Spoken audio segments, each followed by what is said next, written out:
উদ্যোগ মন্ত্ৰী বিমল বৰা ডাঙৰীয়া, আমাৰ মাজত উপস্থিত অসম চৰকাৰৰ মন্ত্ৰী প্ৰশান্ত ফুকন ডাঙৰীয়া, ৰাজ্যসভাৰ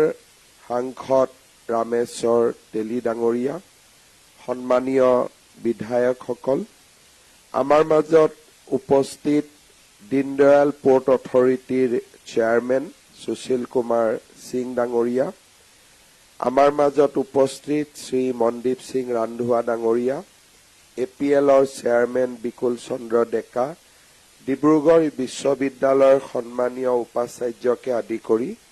আজি সভাত উপস্থিত সুধীবৃন্দ আৰু সংবাদ মাধ্যমৰ বন্ধু বান্ধৱীসকল,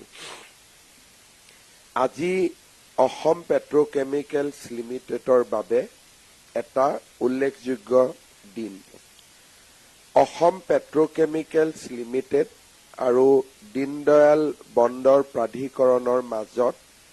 আজি এখন গুৰুত্বপূৰ্ণ চুক্তি স্বাক্ষৰিত হৈছে,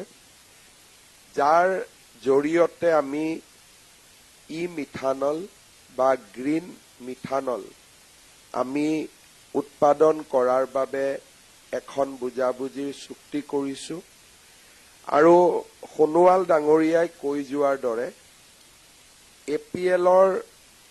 দীৰ্ঘ যাত্ৰাত এটা অন্যতম মাইলৰ খুঁটা। আছাম পেট্ৰকেমিকেলছ লিমিটেডে জন্মৰে পৰা মিথানেল উৎপাদন কৰি আহিছে আৰু মিথানেল উৎপাদনত আমি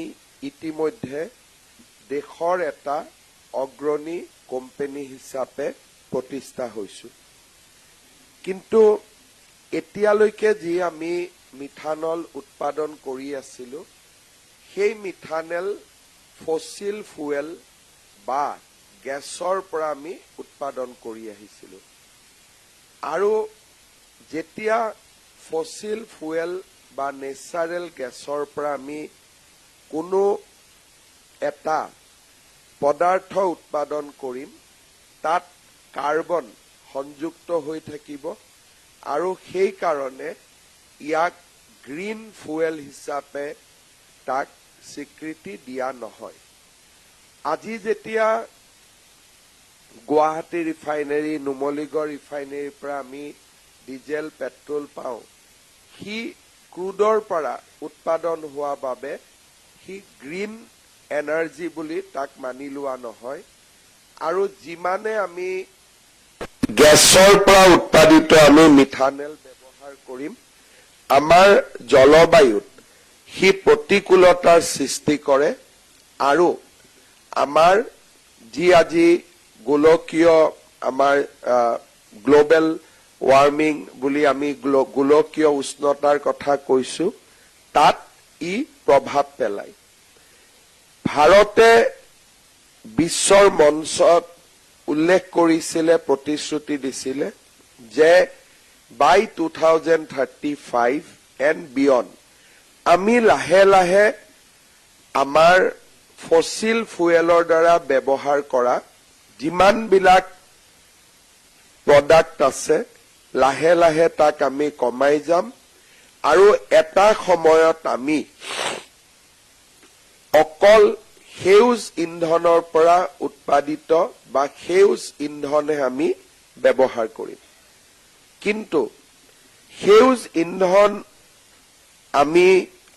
যদি উৎপাদন কৰিব বিচাৰো, ই বহুত ব্যয়বাহুল্য, যথেষ্ট টকা পইচাৰ প্ৰয়োজন আৰু ইয়াক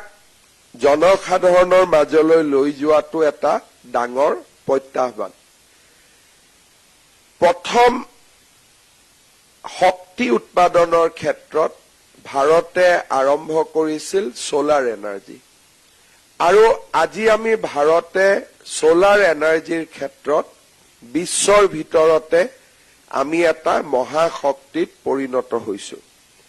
কিন্তু সোলাৰ এনাৰ্জি আমি দিনৰ 5 ঘণ্টা সময় পাম আৰু 5 ঘণ্টা সময় আজি আমি দিনত যেতিয়া লাইট কাৰেণ্ট ব্যৱহাৰ কৰোঁ মেক্সিমাম ষ্টেট ইলেক্ট্ৰিচিটি বোৰ্ডে সোলাৰ এনাৰ্জি ব্যৱহাৰ কৰে অসমতো আমি দিনত যেতিয়া মানুহক পোহৰ দিওঁ আমি সৌৰ শক্তি ব্যৱহাৰ কৰোঁ অসমত আমি সৌৰ শক্তি উৎপাদন নকৰিলেও নেশ্যনেল গ্ৰিডৰ পৰা আমি সৌৰ শক্তি আনো আৰু এতিয়া সৌৰ শক্তিৰ পৰিমাণ ভাৰতত ইমানে বাঢ়িছে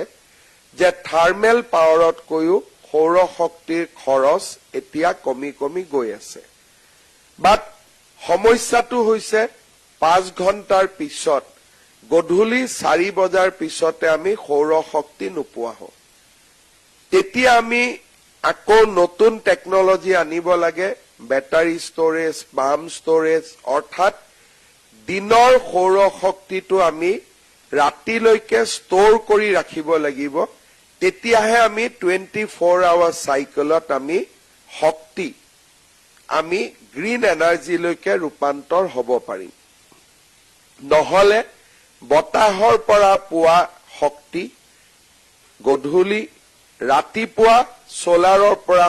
পোৱা শক্তি এই দুটা কম্বাইন কৰিব পাৰিলেও আমি গ্ৰীণ এনাৰ্জি সৃষ্টি কৰিব পাৰো গাড়ী আমি গ্ৰীণ হাইড্ৰোজেনেদি চলাব পাৰো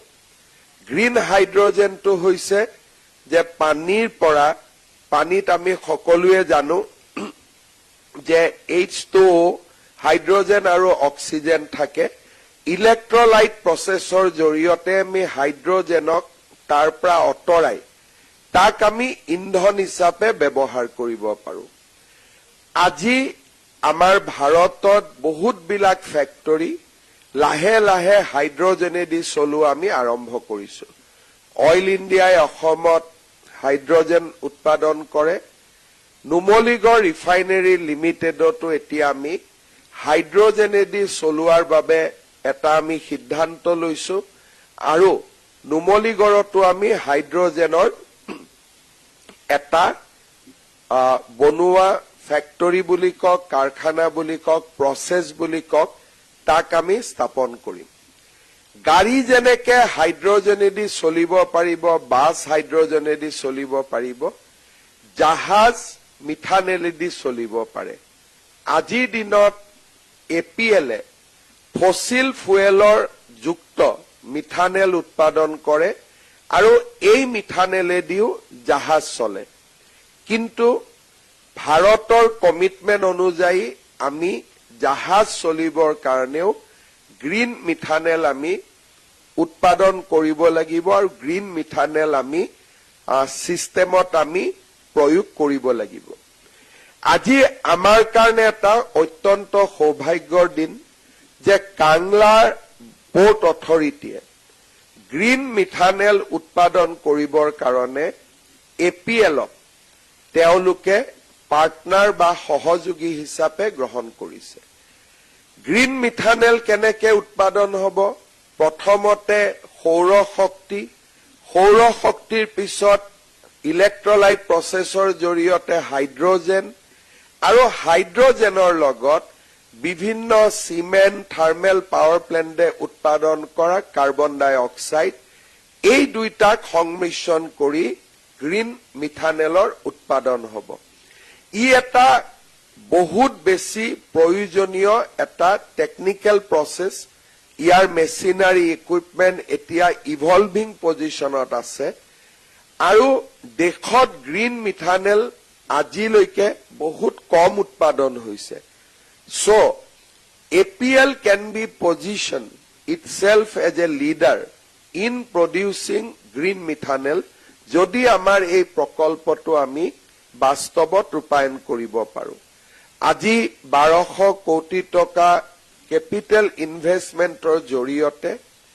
কাংলা পোৰ্ট অথৰিটি আৰু APL লগ লাগি গ্ৰীণ মিথানেল উৎপাদন কৰাৰ বাবে কাম আৰম্ভ কৰিব আৰু আপোনালোকে জানে যে বিশ্ব বাণিজ্য সম্পূৰ্ণভাৱে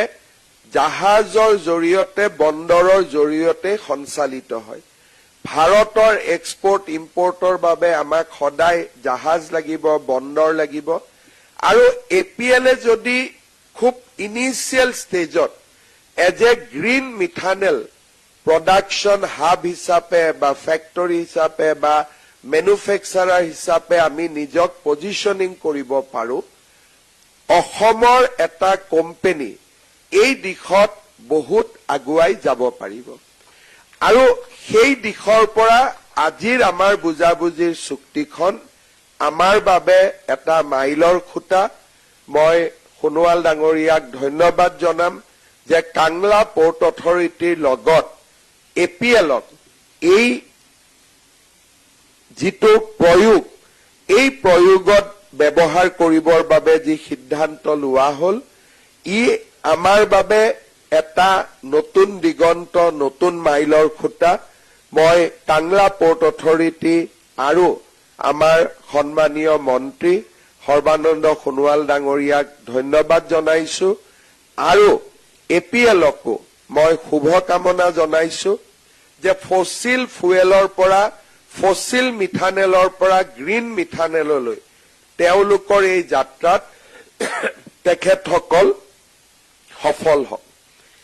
আমাৰ অসমত গ্ৰীণ মিথানেল উৎপাদন কৰাৰ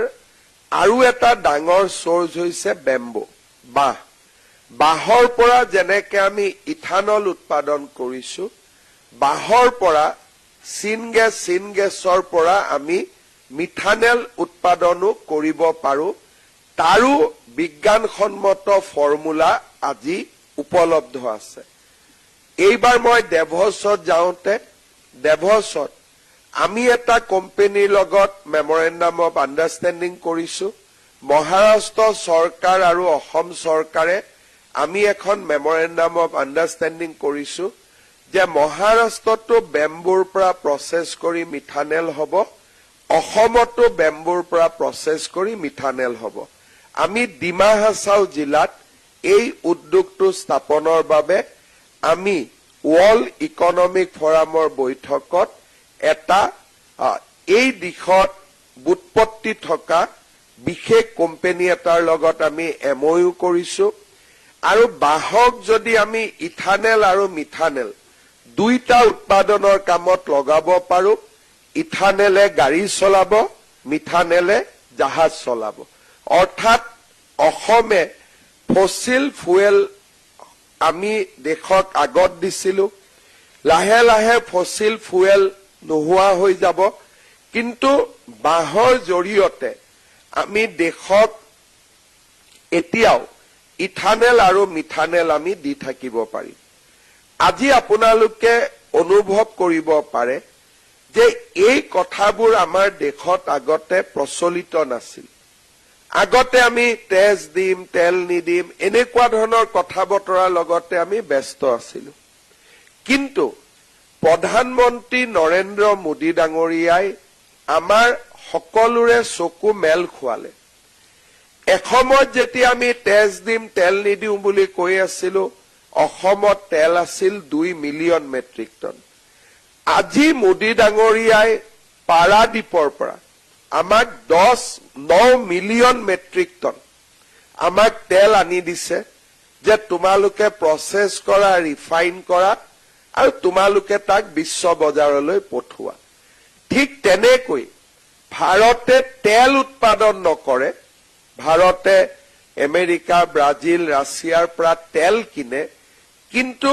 ৰিফাইনিংৰ ক্ষেত্ৰত ভাৰত আৰু ছিংগাপুৰে আজি ৱৰ্ল্ডৰ আটাইতকৈ ডাঙৰ ৰিফাইনিং কেপাচিটি থকা দেশ হিচাপে নিজক প্ৰস্তুত কৰিছে আজি আমাৰ দেশৰ আটাইতকৈ বেছি বৈদেশিক মুদ্ৰা আহে ফ্ৰম ৰিফাইনিং আৰু ৰিফাইনিং কৰিবৰ কাৰণে আমাৰ তেল নাই কিন্তু মোদী ডাঙৰীয়াই জাহাজেদি তেল আনে সমুদ্ৰ পাৰত তেলক ৰিফাইন কৰে আৰু দেশ বিদেশলৈকে তাক পঠিয়াই দিয়ে ভাৰতত কিমান ডাঙৰ অৰ্থনৈতিক বিপ্লৱ হৈ আছে তাক আমি আন্দাজ লগাব পাৰো যে চাওঁতে চাওঁতে ভাৰত আজি পৃথিৱীৰ চতুৰ্থ মহাশক্তিলৈ ৰূপান্তৰ হৈছে অৰ্থনৈতিক আৰু তৃতীয় মহাশক্তিলৈ আমি ৰূপান্তৰৰ পথত আগবাঢ়িছো অসমে আমি এইবিলাক কথা জনা নাছিলো বহু দিনলৈ আমি দূৰত আছিলো আমাৰ ব্যৱস্থা আমি ৰাজ্যৰ মূল অৰ্থনীতিৰ দেশৰ মূল অৰ্থনীতিৰ চিন্তাধাৰাৰ পৰা আমি বহুত দূৰত আছিলো সোণোৱাল ডাঙৰীয়াৰ কাৰ্যকালত পৰৱৰ্তী সময়ত আমাৰ চৰকাৰৰ দিনত প্ৰধানমন্ত্ৰী ডাঙৰীয়াই আমাৰ বহুত চকু মেল খোৱালে এতিয়া আমি অসমে লাহে লাহে আমাৰ ইয়াৰ প্ৰাকৃতিক সম্পদ আপোনালোকে জানি ভাল পাব যে নেপিয়াৰ বুলি এটা ঘাঁহ হয় নেপিয়াৰ ঘাঁহটো যদি আমি খেতি কৰিব আৰম্ভ কৰো নেপিয়াৰ ঘাঁহৰ পৰা বায়োফুয়েল হ'ব পাৰে আৰু আজি আমাৰ কাৰ্বি আলং আৰু ডিমা হাছাও জিলাত আমি নেপিয়াৰৰ খেতি অদ্ভুত ধৰণে বঢ়াব আৰম্ভ কৰিছো যাতে অসম বায়োফুয়েলৰো হাব হ'ব পাৰে ইমানবিলাক কাম অসমত লাহে লাহে আৰম্ভ হৈছে তাৰ আজি এই এমইউখন এটা সামান্য উদাহৰণ এনেকে আৰু বহুত কাম আমাৰ ৰাজ্যখনত আৰম্ভ হৈছে যাৰ বিষয়ে মই ভাবো লাহে লাহে আমাৰ ইউনিভাৰ্চিটি কলেজ বিলাকত ইয়াৰ চৰ্চা হ'ব লাগে এতিয়া আমি সেমি কণ্ডাক্টৰৰ উদ্যোগ আনিছো 30,000 কোটি টকা বিনিয়োগ হ'ব